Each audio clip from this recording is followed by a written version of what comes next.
Welcome to Corwin's Leaders Coaching Leaders podcast with host Peter DeWitt. This podcast is from education leaders for education leaders. Every week, Peter and our guests get together to share ideas, put research into practice, and ensure every student is learning, not by chance, but by design. Peter, season 7, we're here. We are here, Tanya. So good to see you again. Very good to see you too. Listeners should know whenever they listen to this right now, it's about 6 inches of snow outside my window. And so it's beautiful, but I'm glad I am inside talking to you and looking at it from the inside as opposed to having to deal with it. How's the weather over there for you? So the weather is actually, I don't have any snow and I'm upstate from you. It missed us and came to you, and I'm okay with that, believe it or not. I don't mind taking it every once in a while. Let's not have it repeat itself, but we've missed some snow for a while, so I'm good with it for this time. I was in Hawaii for work last week and it was sunny. Oh yeah. But I'm going to tell you a story though. So it was sunny and I kept thinking, you know what? I don't have to be cold during the winter. It is a choice. I make a choice to be cold during the winter. Spawning, yeah. And I was working with a principal that I work with at an elementary school and down the road from the volcano because I was on the Big Island. And we had a 6.3 magnitude earthquake when I was at the school. So what is the comment on that one? Like, you know what's silly? I actually thought, so she looked at me. There were 2 of us in her office, one from the complex area. That's what they call basically a district. And then the principal. And there's, the buildings are not like we are used to in, say, New York State, right? Mm-hmm. And so and we're pretty close to the main road. So this truck was going by and things started to shake. And she said, "Welcome to Hawaii." And I thought it was a loud truck that shook the building, but it didn't stop. And stuff fell off the walls. So we had to go down to the floor and get wow. It was you said 6.3, right? It was this is on a scale of 10, right? That's and we're down the road we're down the road like 9 miles from the volcano. And so we hurry up and get up, and then we go, like I follow her and we start checking on kids and we have to get them to the center and stuff. But yeah, the first time I've ever experienced an earthquake when I've been on the road, it was a 6.3. That is but I told them, I said, this story is going to look so different by the time I get home because it's going to be my fish story, right? Like it was, I was just going to go on and say there was a tsunami. The buildings were crumbling and I'm texting home saying, "Oh my gosh, I barely survived." Yeah, but it was pretty incredible. 6.3 is a legitimate experience. So you can have snow and you can have sun, but you might get an earthquake with the sun. So yeah, there's some in between ground there. I'm going to believe I can get sun without earthquake. All right, so I think it's the buddings of your snowbird stuff coming out. Like maybe the next time we do this podcast next season, you'll be someplace warm. Yeah, because I was in Palm Springs for a weekend last month. It was only the second time I've ever been. And I was calling home and my partner was like, "It is freezing. It is 5 degrees." And I said, "We choose to be cold. We choose to be cold. It is 75 degrees and I'm in shorts." There are places all over the world like that. I know. All right. You and me both, brother. We're gonna find some sun. Well, so how's that for a podcast interview? How is that? Here? Yeah, let's see how we segue this. Well, it's a great weather, another great episode here on the Leaders Coaching Leaders podcast. Today we have on a woman who can be, I think, described in many ways, but certainly direct and clear about her advocacy for multilingual students. We will hear why it's important, or maybe she'll make you think about the labels you're using. If you still are thinking English language learner, you may want to rethink that because words do have impact in our mindset. But a little background about Margo Gottlieb. That is her name, Margo Gottlieb. She has recently written a book, among many, but her latest is Assessing Multilingual Learners, Bridges to Empowerment. She is a co-founder and lead developer of WIDA, which are standards for multilingual learners, I believe. Also TESOL standards. She's been a part in developing those. She was awarded a little while back, but significantly an award for her contributions to the field from TESOL. She, as I said earlier, is published extensively. And we are excited that we had her on today to talk about multilingual learners. She's one of those guests where her knowledge runs very deep on the topic, and you can feel that you're really talking to somebody that there is no question she hasn't pondered or thought about, data she might not have at her fingertips about multilingual learners and what she really believes that they need, and also just the current status of the landscape today when it comes to students who are entering our schools. So very timely conversation in that regard. Yeah, and one of the things that I want listeners to really pay attention to is her philosophy around assessment, because it's very fluid and very holistic.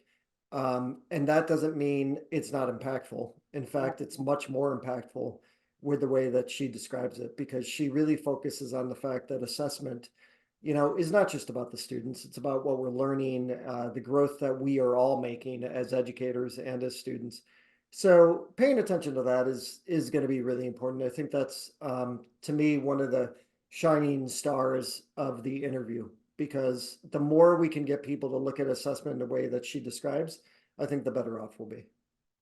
Yeah, humanizing this work is a big part of her approach, philosophy about how to do this better. Reminds me of Sharrat's Faces on the Data, like how important it is to really see, who you're talking about when you do this work, that they're not numbers. So again, I think listeners will get a lot from this, and it's really going to speak to what a lot of people are talking about on the ground in our schools today. So we look forward to seeing you on the other end, and we hope you enjoy.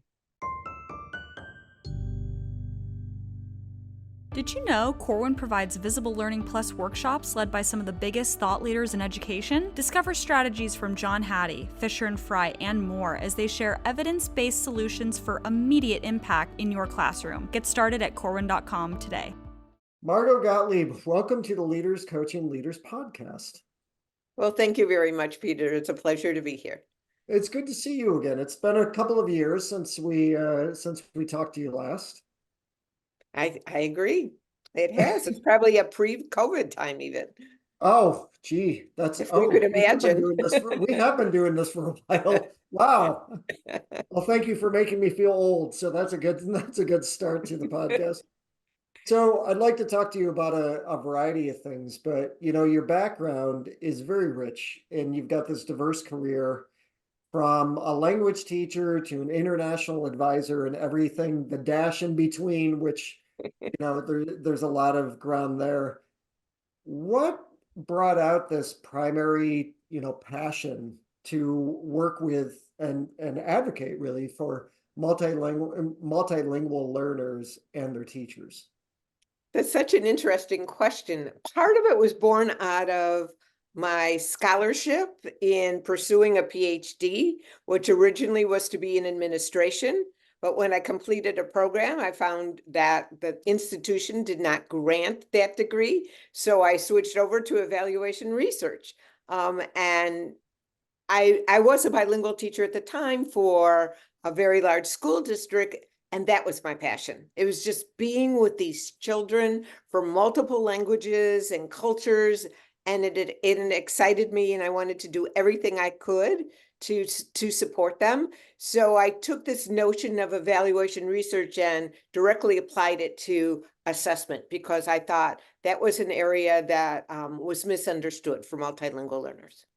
Actually, I'd like to jump into that, because you are absolutely right. So I'm working in some school districts as a leadership coach, where they have a very high, what they refer to as EL population, and they're going through assessments and things like that. So I'm deeply interested in learning more. And I should tell you that the focus of our season actually is having a learner's mindset. So Nice. I definitely have a learner's mindset where you're concerned, and I'm looking forward to this. So you have a recent book that just came out, a bestseller. Congratulations. And it came out in November. Assessing Multilingual Learners, Bridges to Empowerment.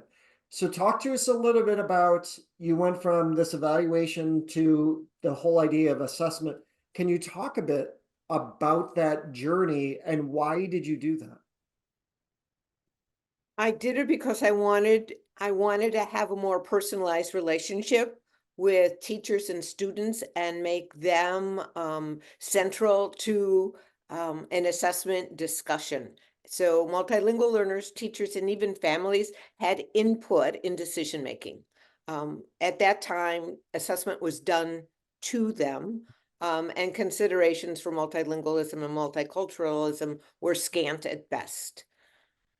So that motivated me more than anything else. I saw the value in multilingualism and multiculturalism, and I wanted it to be embedded within the assessment experience. So talk to us a little bit about the assessment experience, because I actually do find that assessment is still done to students, especially when we're talking about things like LCAP and, you know, those kind of things in California, that specifically that I've come in contact with over the past few years. And there's always this fear. And also we find that EL students tend to be in that discrepancy piece where, you know, schools get put on state report cards because they're not meeting the needs of their multilingual learners or their EL students. So talk to us a little bit about what that assessment could look like and what your book focuses on.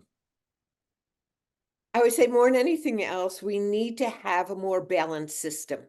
It can't be dominated just by standardized tests. Standardized tests gives us scores. It gives us labels.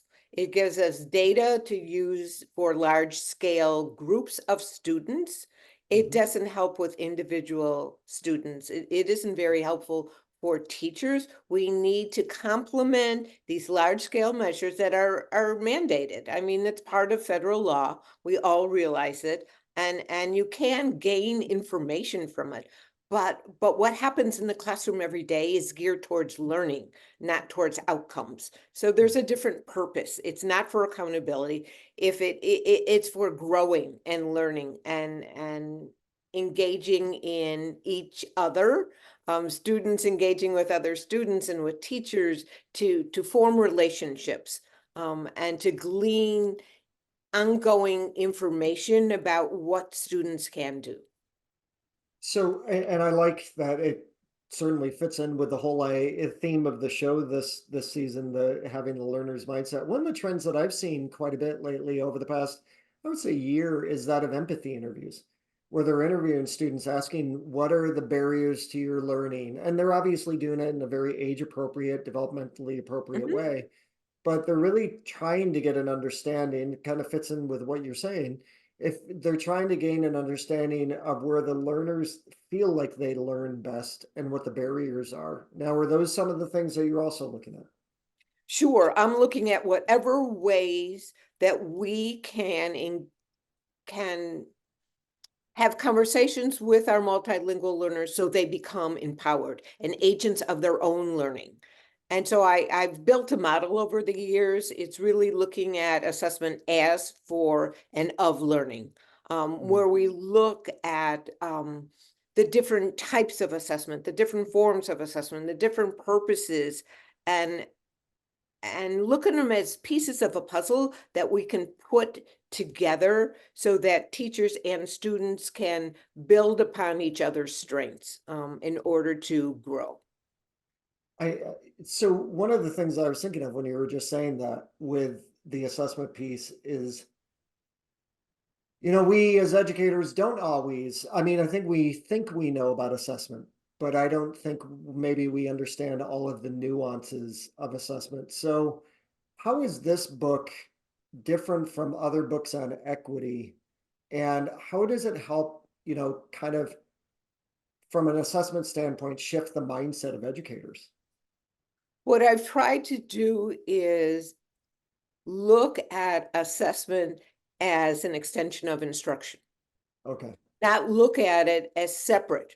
But for example, I've worked with school districts with other colleagues in forming a linguistic and culturally sustainable curricular framework within which assessment operates. And so we have students, first of all, they're given options, they have choices. And in having those choices, we always build in multimodalities, so they will be successful. Multimodalities isn't an accommodation, so to speak. It's not an intervention, but it's part and parcel, integral to instruction and assessment.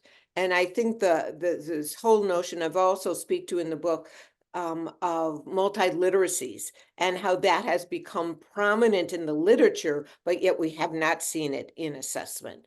So valuing multilingualism and multiculturalism, and again, have that infused within instruction and assessment, not have it retrofitted after there is curriculum in place. I remember one time I was interviewing or asking a teacher some questions after they went through a PDSA cycle, and I asked what they learned about students, and they said they mentioned they couldn't do this content, but now they can. And I asked the teacher, what did you learn about your own teaching practices? And they said, oh, I don't know.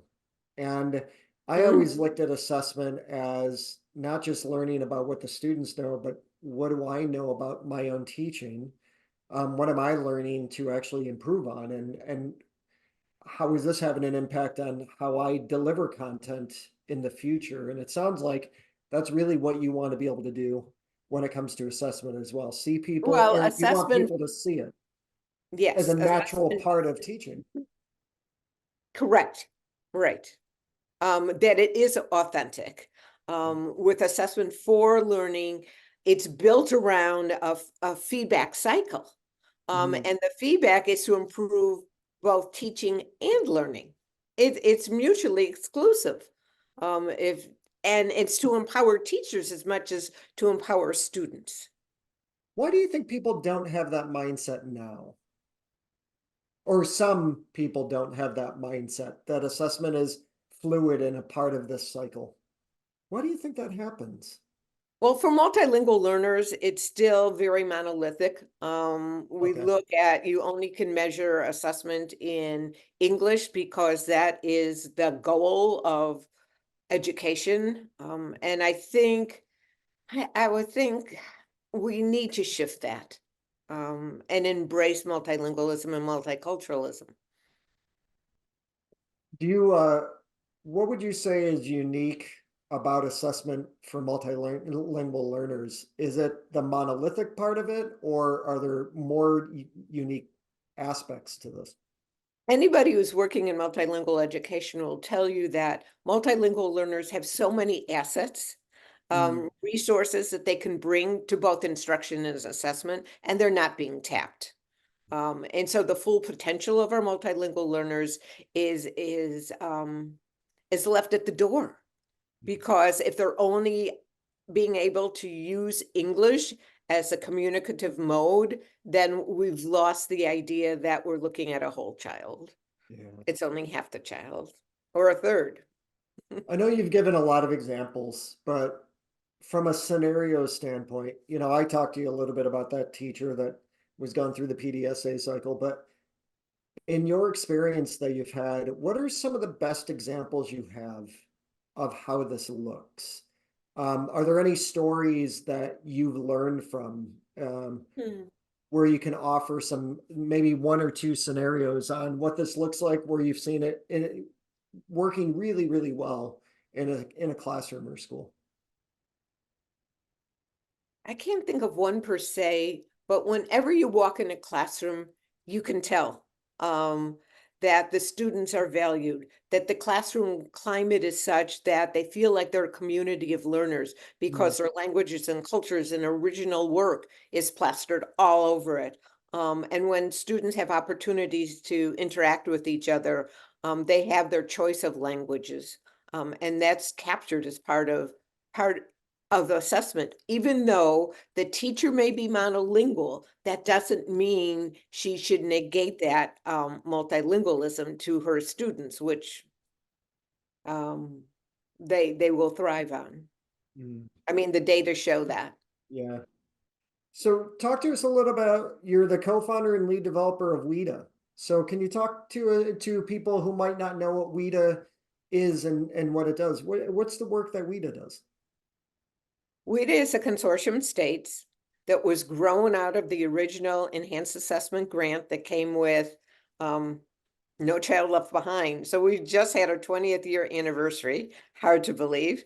We started as a consortium of 3 states, and now we're up to 41 different states, territories, agencies across the country.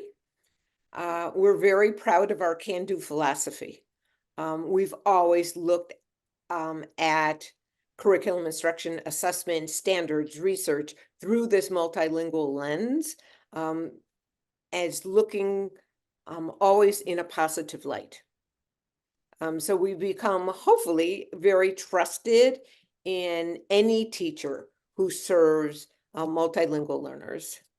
We also have designed English language development standards, Spanish language development standards, frameworks for each of those, as well as a large scale assessment test and interim test for English language proficiency.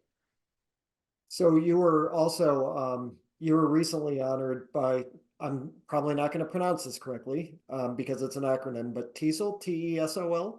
Oh, that was a while back. That was a while ago, but so looking ahead, do you think are some emerging trends that you think will shape that work? In the next decade or so, what are you hoping for? I hope with one of the trends is the ongoing multilingual population here in the United States. If we ever can resolve the migration issue to really think about how we can advantage all persons who come to our country by tapping their languages and cultures in some way.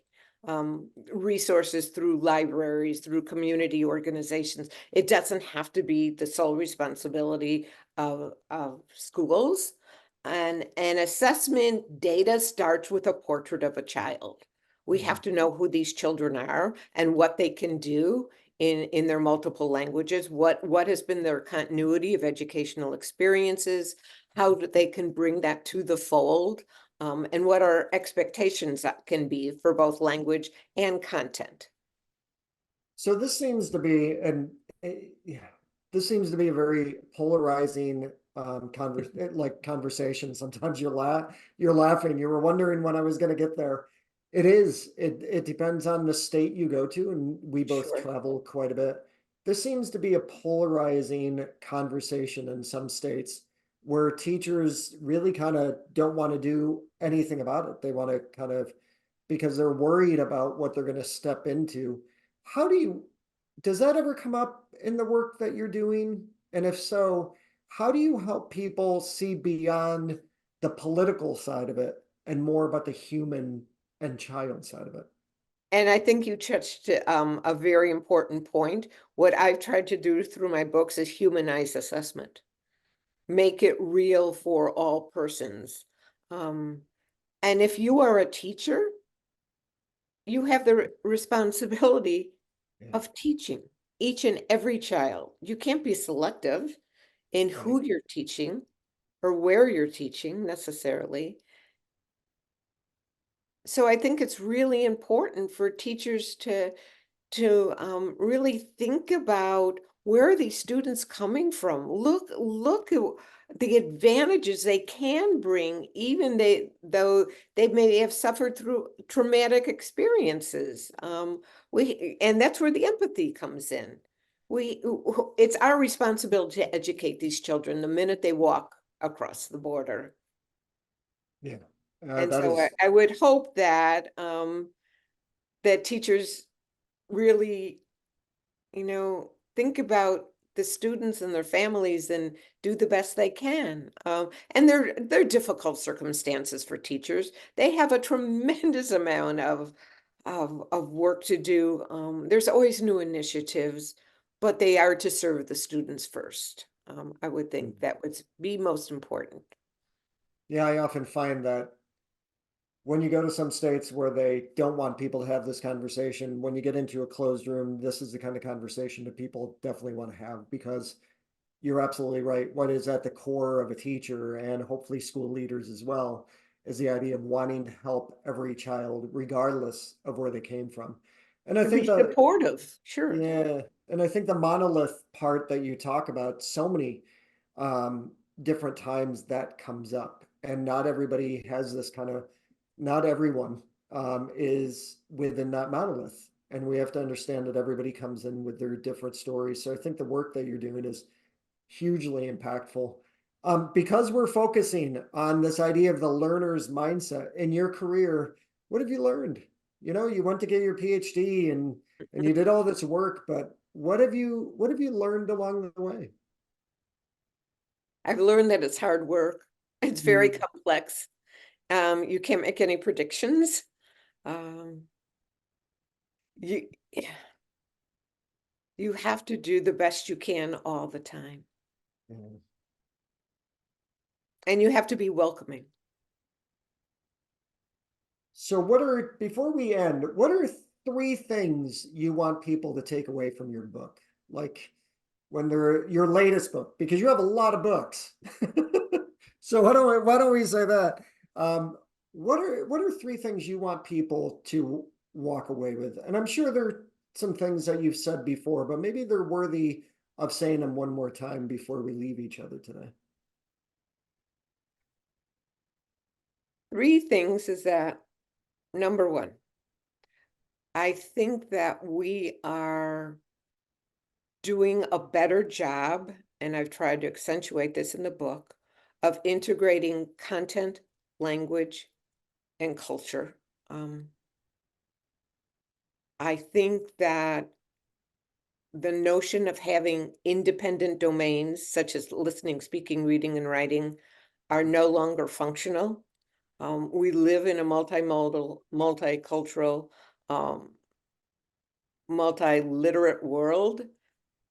And if we don't grasp this notion of having technology as part of the equation, we're going to lose the next generation of students, whoever they are. And so we need to incorporate this whole, not only AI, the whole technology explosion, and use that to benefit teaching and learning. I think that's 2. I need 1 more, right? Yeah, well, I mean, if you have 1 more, I'm sure you do. To look at what we do every day as assessment, because it is. Every time we observe students, we're collecting data and we're acting on it. Every time we give students the option of looking at what they have done and to compare, my work in September versus my work in January. We're giving students that opportunity to build their own identities, and that's so critical. I think one of the things that I love about the work that you do is that over the decades, assessment has become kind of a bad word because people equate it to standardized tests or Right. things like that. And I think the way you look at it is such a healthy way of looking at it because it's holistic and human and it's about growth. And I appreciate that about the work that you're doing. Well, thank you so much. So Margo Gottlieb, thank you for being a guest on Leaders Coaching Leaders podcast. And Peter, it's been a delight speaking with you as always. I thoroughly enjoyed it. So Peter, what'd you think? I really enjoyed the conversation. It's a hard conversation sometimes because as the interviewer, I'm really coming in as a learner. I always do. You and I have talked about this a lot, and that's the focus of the season. So sometimes you're using language that a school uses that might not be the way that experts like Margo want you to be able to start thinking. And the multilingual learners is a much more, I guess, a healthier way of looking at it. And it's also sad because it comes with this kind of political polarization that's happening. So we dove into that a little bit. But I think overall, for me, the takeaway I have is to keep the momentum going when we're talking about how assessment should be used. Because I think what she was talking about with multilingual learners, we could certainly look at with any culture or race or sometimes gender when we're focusing on assessment. It really has to come down to the fact that assessment is about growth, and it is but not about a monolith kind of story where we make wild assumptions. And so that part, I hope people really take away. Yeah, so important to stay away from the monolithic thinking. People are just so complex and they're individuals. Granted, there's a place to think about groups, but there's a place where there's the only way that you get the right information is to see the actual person standing in front of you. I also agree with your point about the polarization of language. It's just very frustrating how much that seems to be getting in the way of solutions. I do hope we turn a corner on that soon here in this country and maybe in other places. Thinking more closely about what Margo was speaking about, I think her idea about it's important not to try to retrofit things to existing, whatever it is, tasks, concepts, whatever tool it is that you might be using, because whenever you do that, usually or often, you need to be mindful that what you're adding to it always has this secondary feel to it or this substandard feel. And sometimes you do have to, we don't want to reinvent the wheel, but you do have to think about starting from the beginning if you're trying to embed some new ideas that you believe in. And so with assessment, I heard her saying that it's not just a matter of taking what you always had and then trying to tack on these things to it because it's the newest wave. It's really important to, if it's going to be worth your time and authentic, you want to, make sure you're doing the work to make it a natural fit, whatever additions you're adding to this. So that's one thing that stayed with me, and I always try to look for those when we're in these sessions as a learner, right alongside both of you. Yeah, she definitely gave me a lot to think about. So yeah, this is a good conversation. It's very lots of information, lots of Margo's a really good resource, and I think people are gonna see that if they don't know her work already, she's a good place to go to just get the latest and high quality and information for sure about assessment. Well, Tanya, as always, we want listeners to tell us what they think. We've had the luxury of time since the last season where I've got to meet a lot of people that are listening to the podcast. So keep those comments coming and, follow us and give us feedback. And even if you think there are guests that you think we should be interviewing, we're always open to that kind of stuff too. So Tanya, it's always good to see you. Always great learning alongside of you, Peter. Until next time. Until next time.